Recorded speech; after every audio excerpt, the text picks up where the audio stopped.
Bonjour à tous, on commence cette revue de presse avec la victoire des Bleus hier soir. Les champions du monde l'ont facilement emporté 4-1 contre une faible équipe de Moldavie et s'installent déjà en tête de leur groupe des qualifications pour l'Euro 2020. C'était la balade bleue selon l'équipe. D'ailleurs un autre sujet fait grand bruit dans l'édition du jour, c'est l'interview de François Camano qui règle ses comptes avec l'ancien duo d'entraîneurs des Girondins. L'ailier bordelais n'y va pas par 4 chemins en parlant d'Éric Bédoué notamment, il dit « L'autre n'était pas un vrai coach ». Ce n'est pas la première fois qu'il se comporte comme ça, ou encore, avec ce staff-là, je ne pouvais pas prendre de plaisir. Les 3 derniers mois c'était chaque jour la même chose, taureau et c'est fini. La suite est à lire dans le journal d'aujourd'hui. En Espagne on parle du match de la sélection de ce soir face à la Norvège bien sûr, mais également de Matthijs de Ligt. Ce serait chaud pour le Barça d'après Mundo Deportivo. Le joueur et son club l'Ajax Amsterdam voudraient que son avenir soit acté dès que possible d'après le journal catalan, qui ajoute que le président Bartomeu doit se rendre aux Pays-Bas afin de participer à l'assemblée de l'ECA, l'association des clubs européens.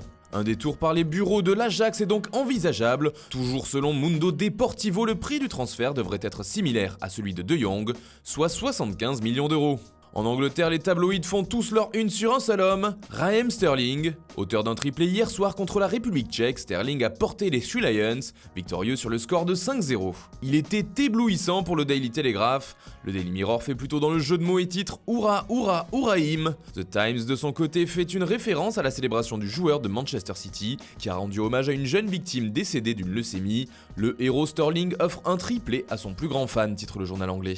Au Portugal, le ton est plutôt au regret. En effet, le retour en sélection de la star du pays Cristiano Ronaldo n'a pas été couronné de succès.